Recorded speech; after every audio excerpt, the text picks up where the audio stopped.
This is Sachin Hadap from Goalpost Career Consultancy. Welcome back, all of you. If Steve Jobs wasn't motivated to start Apple, you wouldn't have iPhone, iPad, MacBook. If Bill Gates wasn't motivated to start Microsoft, then you wouldn't have Windows, Skype, Office.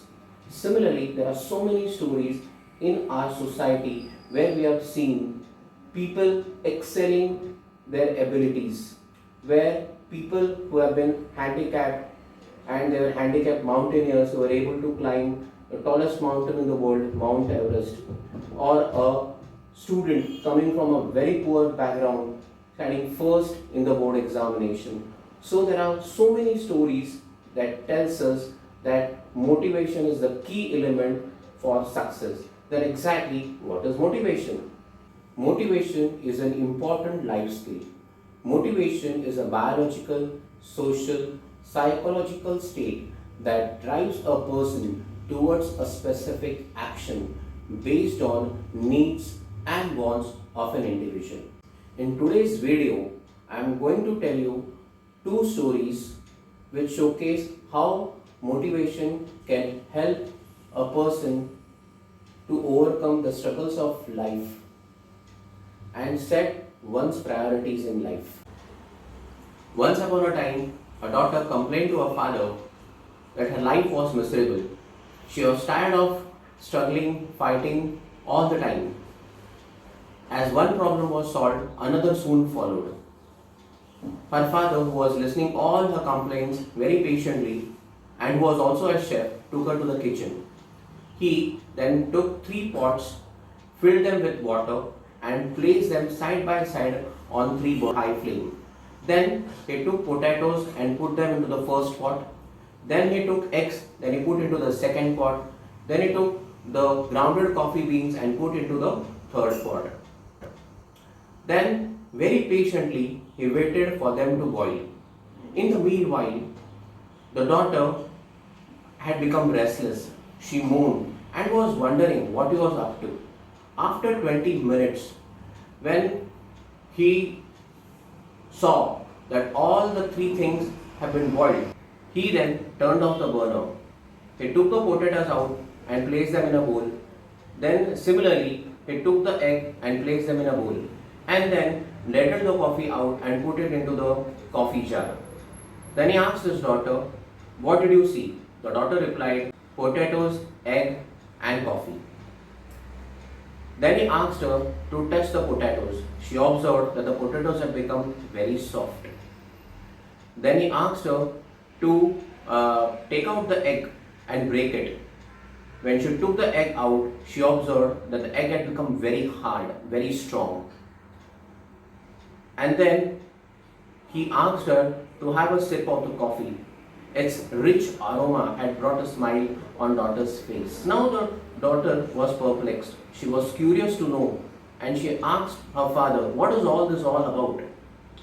Then her father explained that the potatoes, eggs and the coffee bean had faced the same adversity, the boiling water. However, each one of them responded differently. When the potatoes went in, they were strong, they were hard and unrelenting. But in the boiling water, the potatoes had become very soft, very weak. The egg, which was supposed to be very fragile with a very thin outer shell covering its liquid interior, until it was put into the boiling water. And then, when it was taken out, it was observed that the egg had become very, very strong, very hard. However, the grounded coffee beans responded in a very unique way. When they are exposed to the boiling water, they changed the water and created something new. Now the father asks the daughter, when adversity knocks your door, how do you respond? Are you a potato, egg, or a coffee bean? The moral of the story: in life, things happen around us. What truly matters is how you choose to react to it and what you make out of it.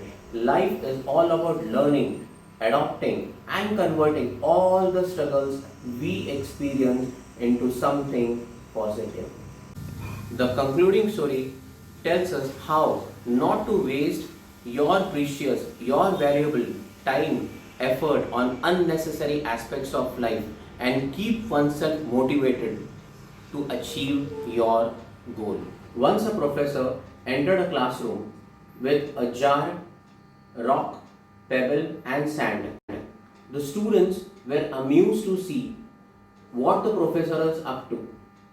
The professor placed the jar onto the table and then he started filling the jar with the rock parts till the time the jar was filled.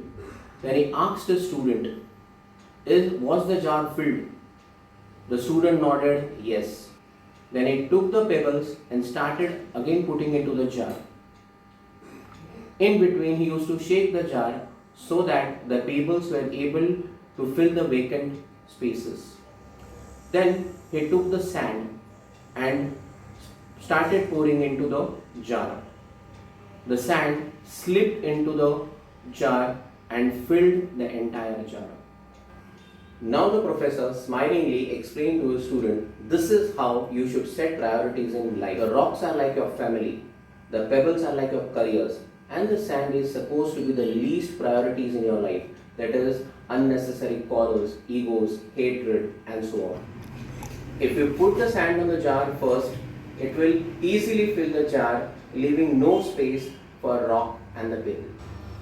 Moral of the story, identify your priorities in life and develop a smart strategy to fulfill it, to achieve it. Namaste. Thank you very much.